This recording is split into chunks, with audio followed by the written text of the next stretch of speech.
Lagos for Thanksgiving dinner. The house was glowing with golden lights, expensive decorations, and a long dining table covered in crystal plates and silver cutlery. You could smell roasted turkey and spicy jollof rice in the air. Everything looked perfect, rich, powerful, impressive. At the head of the table sat Chief Bekazizwe, smiling proudly as he talked about his manufacturing empire. He spoke loudly so everyone could hear. "This year alone, we expanded into 2 new countries," he announced. "Our profits have doubled." The family clapped. His son, Tawanda, sat beside him in a sharp designer suit, nodding confidently. Everyone kept praising him. Then the doors opened quietly, and Zola Adeyemi walked in. She wasn't wearing designer labels. Just a simple dress. No flashy jewelry. No big entrance. She hugged her mother softly and took an empty seat near the end of the table. Her father looked at her up and down. "So," he said with a smirk, "still chasing small dreams?" The room grew awkwardly quiet. Then he laughed and said loudly, "You can't even afford a mobile home. Your brother runs real businesses." Few cousins laughed. An aunt tried to hide her smile. Tawanda didn't say anything. He just looked away. For a second, it felt like the whole room was waiting to see her reaction. Zola didn't argue. She didn't defend herself. She just smiled softly. And that smile said more than words ever could. After that awkward moment at the dinner table, the attention quickly shifted back to Tawanda. It always did. Tawanda was the golden child, the pride of the family, the future CEO. Every time he spoke, people listened like he was already running the country. He wore expensive suits, drove the latest car, and talked about market expansion and strategic partnerships like he was born in a boardroom. Chief Bekazizwe looked at him with pure admiration. "This is the son who will take my empire to the next level," he would say proudly. "He understands real business." The relatives nodded every single time. "You're so lucky to have a son like him," one aunt said. "He's just like his father." And then there was Zola. Whenever her name came up, it was always followed by a small sigh. "She left the family business years ago," someone would whisper. "She never had the patience for serious work," another would add. The story everyone believed was simple. Zola couldn't handle the pressure. She didn't fit into the manufacturing world. She walked away because she wasn't strong enough. No one asked her why she left. They didn't know about the late nights she spent studying market trends. They didn't know about the investors she met quietly in small offices.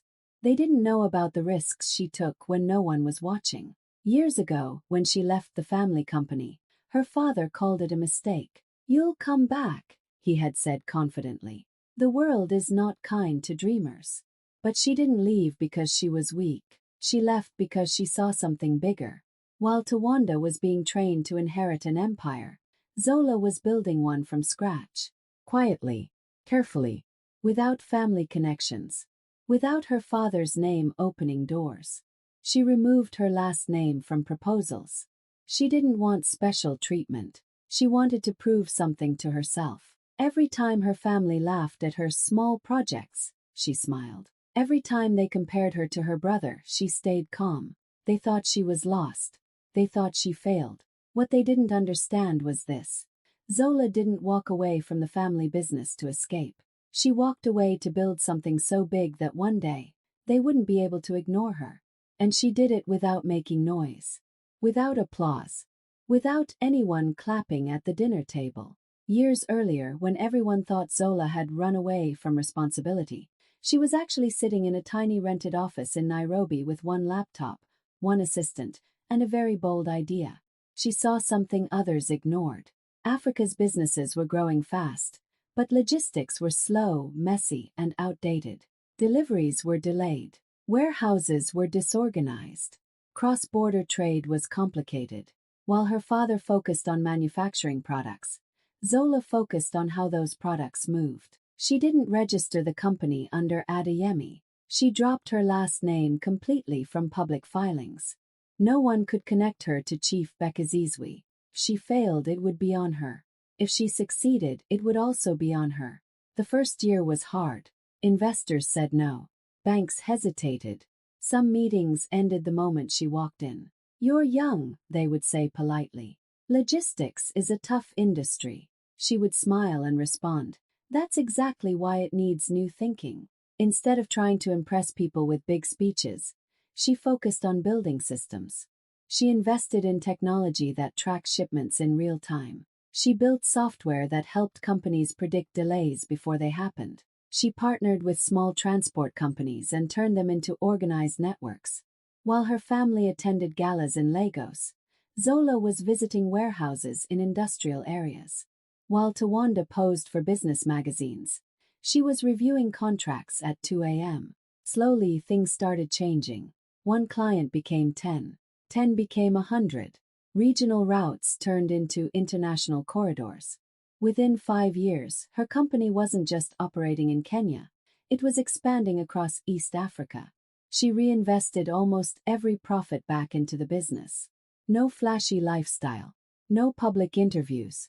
When he declined, she didn't want headlines. She wanted leverage. By year 8, global firms began noticing. Multinational corporations started signing long-term contracts. Her technology platform became the backbone for major supply chains. By year 10, the company's valuation crossed $6.8 billion. A global powerhouse. And still, her family had no idea. At Thanksgiving dinners, when her father joked about her small dreams, she would simply nod. When relatives asked, "So what exactly do you do?" she would answer, "I work in logistics." That was it. No bragging, no correcting them. Because while they were measuring success in applause and titles, Zola was measuring it in ownership, equity, and quiet power. She didn't need the world to clap for her. She was building something that would speak for itself, at the perfect time. Back at the Thanksgiving table in Lagos, the laughter slowly returned. Glasses clinked, plates were refilled. Chief Bekazizwe leaned back in his chair like a king who owned the world. "We're entering our strongest year yet," he announced proudly. "New factories, bigger exports, more international partners." Everyone nodded, impressed. But if you looked closely, there were small cracks in the picture. When his phone buzzed, he glanced at it quickly and turned it face down. His smile tightened for just a second. Tawanda leaned over and whispered something about cash flow timing and short-term loans. Chief waved him off. "Temporary adjustments," he said loudly. "That's how big business works." Most people at the table didn't understand what that meant. They just heard confidence. But Zola understood. She noticed the slight tension in her father's voice. The way Tawanda avoided eye contact when the word debt slipped out by accident. The way her father kept repeating the phrase, strategic restructuring. Because Zola already knew the truth. For months, her team had been reviewing financial data quietly. Public filings, market reports, credit movements. The company that once looked untouchable was now drowning in loans. Expansion had been funded by borrowed money. Interest payments were stacking up. Suppliers were waiting longer to be paid. The empire wasn't growing, it was bleeding. And the most important part, that very morning, before this Thanksgiving dinner even began, a private acquisition deal had been finalized. Signatures signed, transfers completed, controlling shares secured. While her father was carving turkey and talking about expansion, the ownership structure of his corporation had already changed. He just didn't know it yet.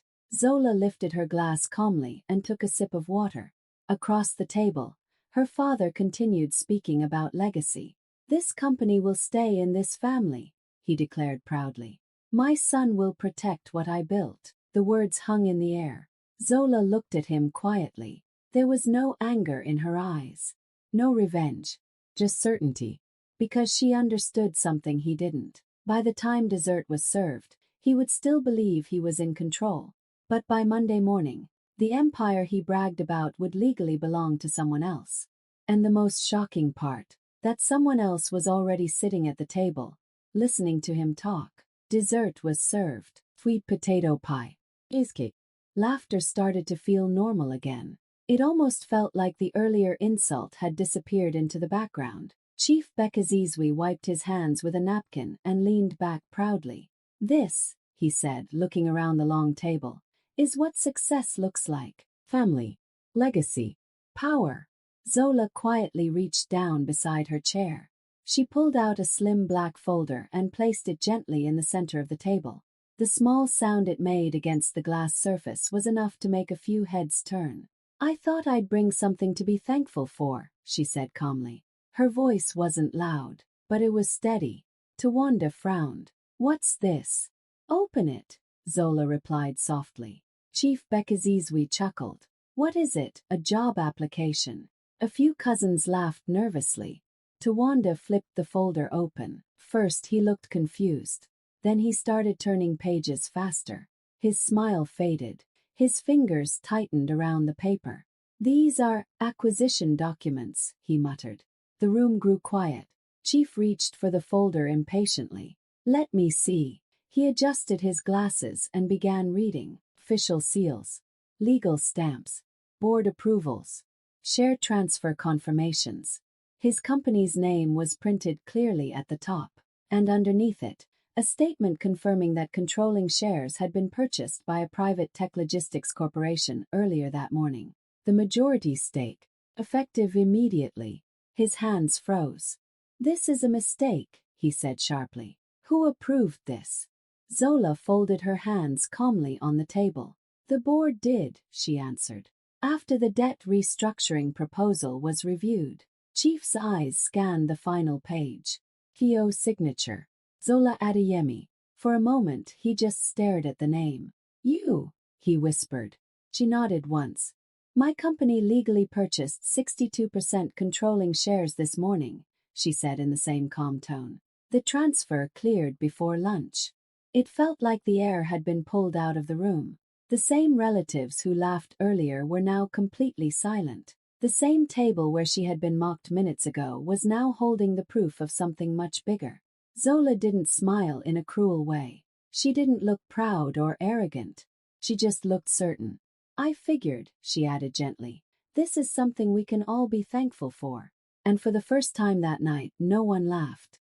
For a few seconds, no one moved. The room was so quiet you could hear the soft hum of the air conditioner and the faint clink of a spoon dropping onto a plate. Tawanda suddenly grabbed the documents from his father's hands. This has to be fake, he said quickly, flipping through the pages again. But the more he read, the paler his face became. The confidence he carried all evening slowly disappeared. These are official seals, he whispered. Board approvals, share transfers. This isn't. He stopped talking. Chief Bekazizwe let out a loud laugh. A joke, he said, shaking his head. This is some kind of joke. He looked around the table, waiting for someone else to laugh with him. No one did. He reached for the last page again. His eyes scanned slowly this time, carefully. Then he saw it clearly. Kyo's signature. Zola Adeyemi. His daughter.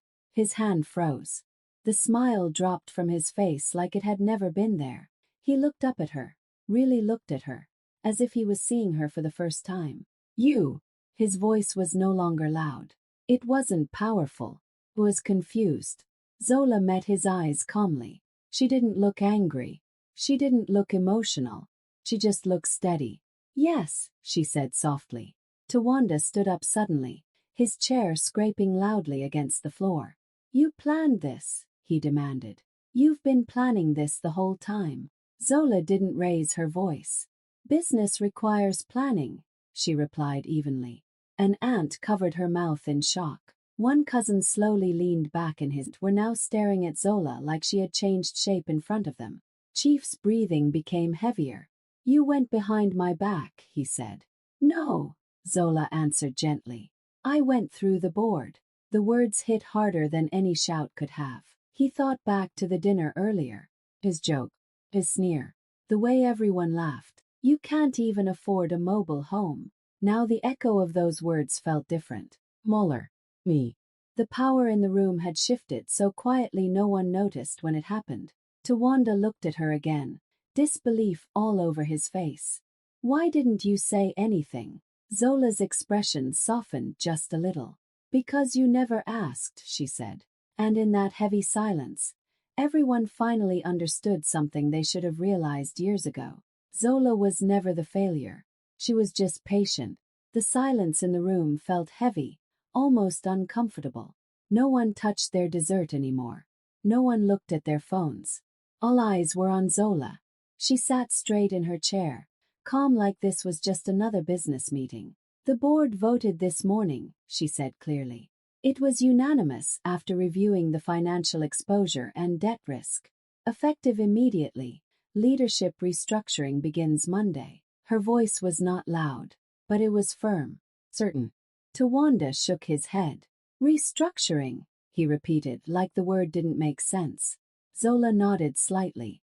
Yes, a new executive structure. Financial oversight will be handled by my team until stability is restored. Chief Bekazizwe stared at her like the ground had shifted under his feet. What are you saying? He asked slowly. She held his gaze. I'm saying the company needed protection. The loans were stacking up. Interest payments were draining capital. If nothing changed, bankruptcy would have been a real possibility within 18 months. The word bankruptcy hit the table like a stone. He opened his mouth to argue, but no words came out. For the first time in decades, he wasn't the most powerful person in the room. You own shares, Zola continued gently, but you are no longer the majority owner. That was the moment it truly landed. He leaned back in his chair, as if the weight of that sentence physically pushed him. All his life he had built that company, his pride, his legacy, his control, and now, he was no longer in everyone's mind. You can't even afford a mobile home. The words now sounded small, almost embarrassing. Zola didn't bring it up. She didn't need to. The silence carried it for her. Tawanda ran his hand through his hair nervously. So what happens now? He asked. Zola answered calmly. Now we stabilize operations. We renegotiate debt. We rebuild properly. Without ego. Her father looked at her again, not with anger this time, but something closer to realization. You planned this quietly, he said. Yes, she replied. The same way you taught me business should be done. That sentence stayed in the air. There was no shouting, no dramatic celebration, just a quiet shift of power. The same daughter he dismissed minutes ago was now the one holding the future of his empire. And for the first time, Chief Bekazizwe understood something painful and powerful at the same time. The girl he thought couldn't afford a trailer had just bought the steering wheel to his entire highway. Tawanda's hands were shaking now. This is insane, he said, pacing beside the table. You can't just walk in here and take everything. Zola stayed seated. Teddy. I didn't take everything, she replied softly. I invested in a failing structure and stabilized it. Failing, Tawanda snapped. This company was built by our father. And it was drowning in debt, Zola answered, her voice still even. I didn't create that problem. He ran both hands over his face. The confident, polished executive from earlier was gone. Now he just looked scared. So what happens to me? He demanded. I've worked here my whole life. I'm the executive director.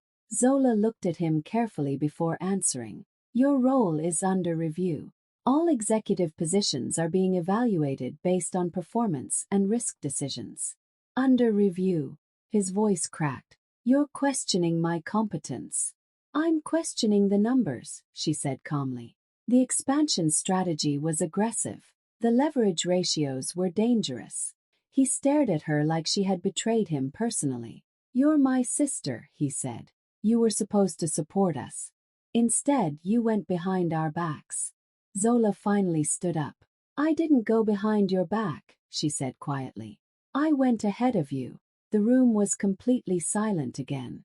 Tawanda's eyes filled with anger. This is betrayal. She shook her head slowly. Betrayal would have been watching the company collapse and doing nothing, she replied. I protected it. He laughed bitterly. You, the one who ran away. That made her pause for just a second, not because it hurt, but because it reminded her of something. You said I wasn't built for business, she said evenly, looking directly at him. I agreed. He frowned, confused. I wasn't built for your business, she continued. So I built my own. The words landed heavy. I started from zero, she added. No family connections. No inheritance. No safety net. Just strategy. Tawanda didn't know what to say. For years, he believed she couldn't handle pressure, that she left because she was weak. Now he was the one struggling to breathe under pressure. You planned this for years, he whispered. Yes, she said. Because business isn't about noise. It's about timing. His shoulders dropped slightly. The anger was still there, but so was something else. Fear. For the first time in his life, Tawanda wasn't the golden child standing in the spotlight. He was just another executive waiting to see if he still had a seat at the table. And Zola. She wasn't the failure anymore. She was the one holding the future. The room was still tense, but Zola's voice stayed calm. She turned to her father, not as an enemy, but as a leader making a decision. Dad, she said gently, this doesn't have to end badly. Chief Bekaziz, we look tired now. Not angry, not loud, just tired. The power he carried all evening had faded into something quieter. What are you offering? He asked carefully. Zola stepped closer to the table and slid another document forward. Not acquisition papers this time. Something else. A dignified retirement package, she said. Full benefits. Lifetime advisory title. Public announcement honoring you as founder and visionary chairman. Your legacy remains intact. A few relatives looked surprised. No revenge. No public embarrassment. No security escort out of the building. She continued. You'll keep your personal shares. You'll receive quarterly dividends. You can step away with respect. Tawanda looked confused. After everything he said to you? He asked. Zola didn't even look at him. This isn't personal, she replied. It's structural. Her father studied her face carefully. And if I refuse? He asked. Zola met his eyes without hesitation. Then the board will proceed with a formal vote of removal on Monday. It will be public. It will be messy. And it won't protect your image. The words were firm but not cruel. She wasn't threatening him. She was giving him a choice. The same man who once controlled every decision in the company was now being offered a graceful exit by the daughter he underestimated. He leaned back slowly, absorbing it. You're not trying to destroy me, he said quietly. No, Zola answered. I'm trying to save what you built. That hit harder than anger ever could. Then she added one final sentence. But there's one condition. The entire table waited. From this day forward, respect is non-negotiable. Her voice wasn't emotional. It wasn't loud, but it carried weight. No more public humiliation. No more comparing me like I'm less. No more jokes about what I can or can't afford. Her father's jaw tightened slightly. You want respect? He asked. I require it, she replied. Silence filled the space again, but this time it felt different. Not tense. Not explosive. Clear. 4 dismissals. Stayed quiet while being underestimated. Not anymore. Chief Bekaziz, we looked around the table. At his son, at the relatives, at the daughter he thought he understood. Then he looked back at her. You've grown, he said softly. Zola gave a small smile. No, she replied. You just finally noticed. And in that moment, the real power wasn't in the documents or the shares. It was in the fact that she didn't need revenge to prove her strength. She only needed respect. The final scene was quiet but powerful. The boardroom in Lagos looked different now. Same long table, same polished chairs. But the energy had changed. At the head of the table sat Zola Adeyemi, calm and confident like she belonged there, because she did. The door opened. Her father walked in, not as chairman, not as the powerful leader everyone once respected, just as a board member now. A visitor in his own company's boardroom. He paused when he saw her sitting at the head. For a second, something flashed across his face. Disbelief, maybe even regret. Flashback. The Thanksgiving night replayed in her mind. You can't even afford a mobile home, he had said, sneering in front of everyone. Laughter. Humiliation. The assumption that she was less. Now the silence spoke louder than any apology. He took a seat slowly. No speeches. No demands. No jokes. Just quiet understanding that the power had shifted. Zola looked at him. Not with anger. Not with pride. Just with clarity. This company moves forward, she said. Not backward. Her father nodded. It wasn't surrender. It was acceptance. He had built something great. Now she was protecting it. The closing words echoed like a mic drop. He thought I couldn't afford a trailer. He didn't know I had just bought the entire highway. Not out of revenge. Not to humiliate him, but to prove something bigger. That quiet ambition can change everything. She didn't need applause. She needed respect.